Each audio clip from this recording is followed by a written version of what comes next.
Good morning, student. Today we are going to discuss the next topic, transformer on load. इससे पहले हमने discuss किया था कि transformer on no load and ideal transformer. पहले ideal transformer, then transformer on no load condition. Now we will discuss about transformer on loading condition. What does it mean? Look at the diagram. This is the schematic diagram और block diagram of transformer. तो इसमें when we connect the load across the secondary winding, if we are saying transformer on load, it means we have to put load on the secondary winding of transformer.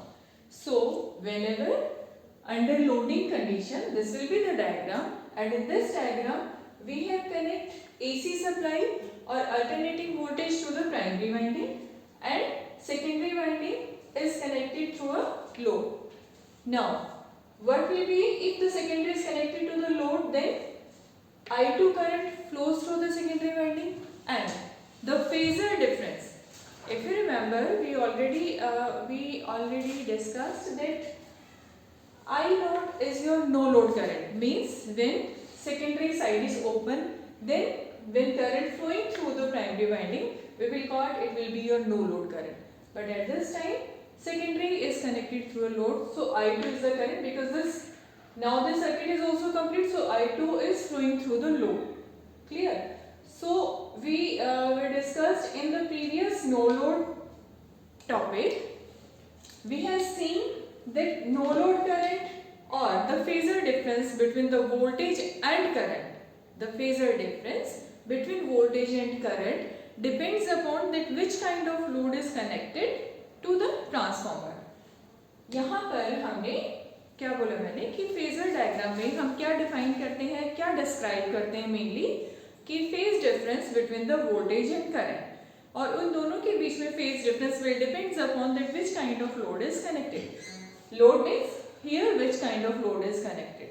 सो तब हमारा V2 and I2 phasor difference कहाँ पर दिखेगा? अब हमारा secondary में भी, because no load की कंडीशन में the secondary side was open, तो I2 हमने कंसीडर नहीं किया था, but at this time हम I2 को भी कंसीडर करेंगे because load connected है, हमारा सर्किट कंप्लीट है.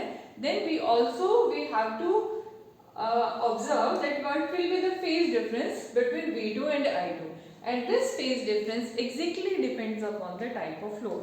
So first of all, जो मैंने आपको पहले भी बताया कि if resistive load is there, resistive load is connected through the secondary winding. ये लोड अगर आपका रेजिस्टिव होगा, then phase difference between V2 and I2 क्या होगा? Zero. It means in case of resistive load I2 will be in phase with V2. Clear? First you have to keep in mind these three conditions regarding the load and regarding the phasor diagram. कि whenever the load will be resistive, then phase difference between I2 and V2 will be zero, and I2 will be in phase with V2. When load will be inductive, अगर आपने यहाँ पर inductive load connect किया तो आपका I2 will lag behind the voltage V2 by an angle theta. ठीक है? Third one is capacitive. We already knew about it कि रेजिस्टिव, इंडक्टिव और कैपेसिटिव, हम ये तीन तरह के लोड कनेक्ट करते हैं. तो जब कैपेसिटिव लोड होगा तो I2 will lead the voltage. Lead the voltage कौन सी? लीड द वोल्टेज V2 जो आपके इसके थ्रू होगी, जो लोड के थ्रू होगी. उसके अकॉर्डिंग हमारे फेजर डायग्राम बनेंगे. पहले हमने नो लोड में फेजर डायग्राम क्या किया था कि हमने जब वोल्टेज अप्लाई किया तो नो लोड करंट फ्लो करा. तो if this is your V1, I note will be here, और यू कैन से कि आपका फाई इधर, V2 will be totally in opposite direction, और V1 और I1 ये एग्जैक्टली हमारा रेजिस्टिव लोड अगर होगा तो I2 हमारा यहाँ आएगा. ठीक है? बट नो लोड जब तक हमने किया था तब तक हमने I2 को डिस्क्राइब ही नहीं किया था, हमने कंसीडर ही नहीं किया था, और हमने टोटली सिर्फ ये वाला डायग्राम बनाया था जिसमें हमारे यहाँ पर E1 और ये E2 था. ठीक है? अब हम आगे करेंगे लोडिंग कंडीशन में। उससे पहले हम एक ही चीज को कंसिडर करेंगे, वो क्या है,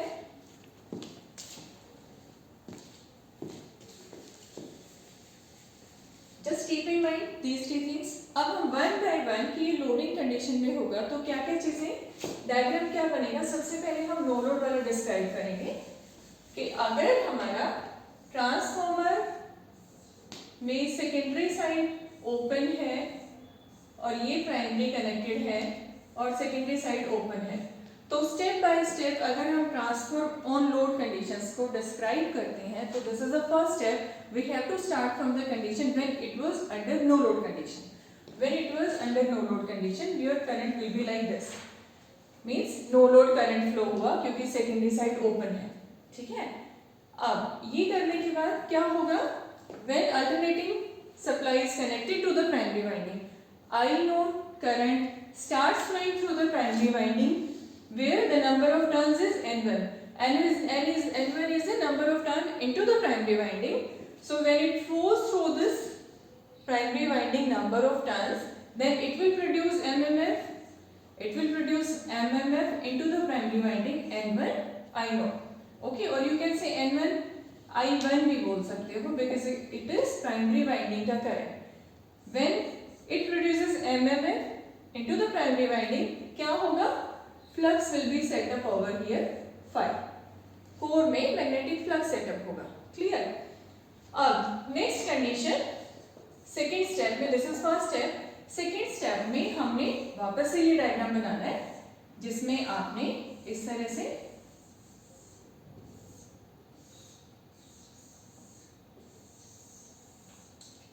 और ये आपकी सेकेंडरी वाइंडिंग जिसमें आपका यहाँ पर लोड कनेक्टेड है। तो this was your I1 starting current और प्राइमरी वाइंडिंग का करंट, ये प्राइमरी नंबर ऑफ टर्न्स, ये सेकेंडरी नंबर ऑफ टर्न्स है। यहाँ पर आपका I2 फ्लो होगा and current will and this is voltage across the load, but here will be EMF induced into the secondary winding, और यहाँ पर जो EMF इंड्यूस होगी वो EMF induced into the primary winding. तो first step was this, second step is, now second step में you have to define और you have to explain कि when load is connected then current I2 starts flowing through the secondary winding. Now when this current starts flowing through the secondary winding, MMF will be like N2 I2 because current flow कर रहा है कहाँ से, circuit is complete through the secondary number of turns, इसीलिए MMF जो secondary winding में होगा, what is MMF? MMF means magnetomotive force, magnetomotive force जिसकी वजह से आपका कोर में फ्लक्स प्रोड्यूस होता है। तो स्टार्टिंग में इसकी वजह से यहाँ पे फ्लक्स था हमारा ये, विच वॉज लाइक दिस। अब जब सेकेंडरी में लोड कनेक्टेड है तो जो MMF प्रोड्यूस है N2 I2, it will also create another flux which is your phi2, इसको हम बोलेंगे phi2 and it will be in opposite direction to that of the previously set up flux। जो हमारा पहले फ्लक्स की direction थी, I2 जो flow करेगा it will produce इसमें सेकेंडरी वाइंडिंग में MMF magnetomotive force which is the product of number of turns and current, उसकी वजह से यहाँ पर फ्लक्स सेटअप होगा मैग्नेटिक कोर में which will be in opposite direction to that of the previous one flux। इसकी direction अगर ये थी तो इस फ्लक्स की डायरेक्शन हमारी ये होगी। नाउ थर्ड स्टेप क्या होगा, थर्ड स्टेप इज जब आपका फ्लक्स ये प्रोड्यूस हुआ I2 फ्लो करने के बाद, तो this will be in opposite direction. Now this opposite direction flux what will happen, it will weak the primary flux, primary flux को वीक करेगा, और ऐसा करने की वजह से क्या होगा, there will be reduction into EMF induced into the primary winding. यहाँ पर ये जो फ्लक्स सेटअप हुआ उसकी वजह से यहाँ पर जो EMF इंड्यूस था, जो EMF की वैल्यू थी वो कम होगी, वो रिड्यूस हो जाएगी। अगर वो रिड्यूस हो जाएगी then what will happen, there will be difference between this V1, primary में जो हम वोल्टेज अप्लाई करते हैं will say it will B V1, और this is the EMF induced into the primary winding.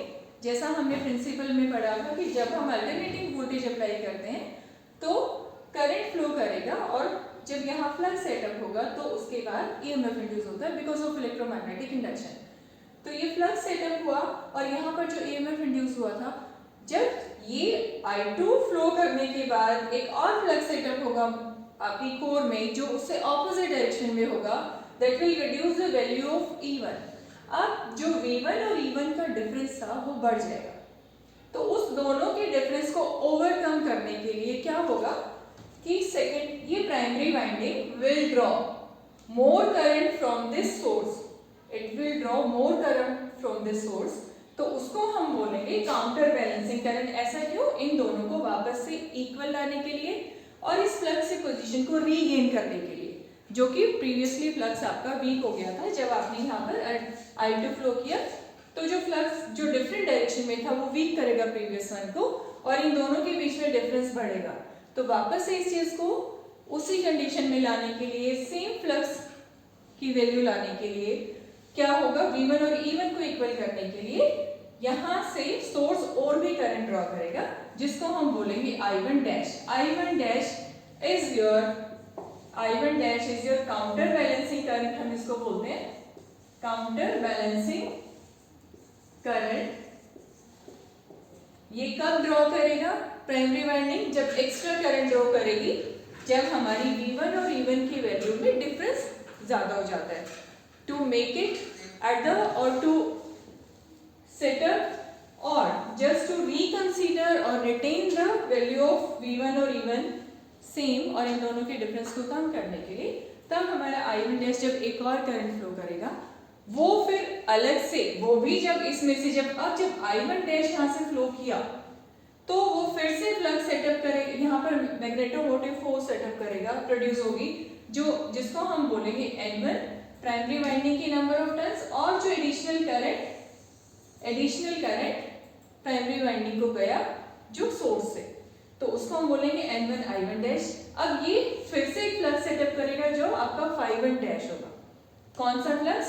वो आप यहाँ पे दिखा सकते हो, which will be in the direction of your previously set up जो फ्लक्स, ठीक है, तो वो आपका Φ1 डैश होगा। अब इधर का मैग्नेटोमोटिव फोर्स और इधर का मैग्नेटोमोटिव फोर्स, स्टार्टिंग में जब नो लोड पे था तो I1 था, फिर जब हमने यहाँ पे लोड कनेक्ट करा तो यहाँ करंट I2 हो गया, जिसकी वजह से फ्लक्स डिफरेंट डायरेक्शन में आपका सेटअप हुआ।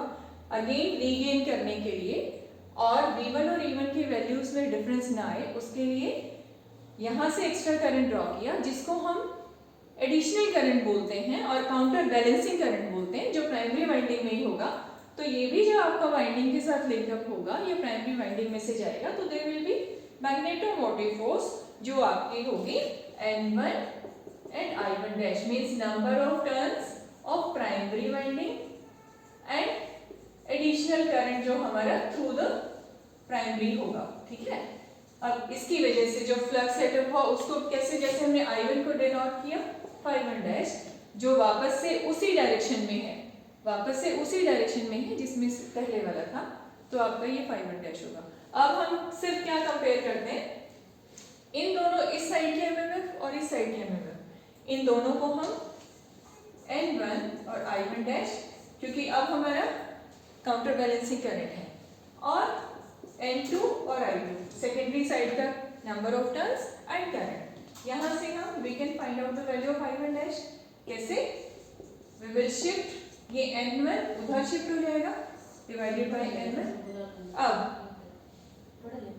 ये क्या है आपका, this is your turns ratio, जिसे आप K से भी दिखा सकते हो। सो I1 dash is K I2, ठीक है, इस तरीके से आप दिखा सकते हो। So this was theoretical expression, this was your theoretical explanation of the transformer under loading condition, कि जब हम उस पर लोड डालते हैं तो क्या क्या चेंजेस आते हैं।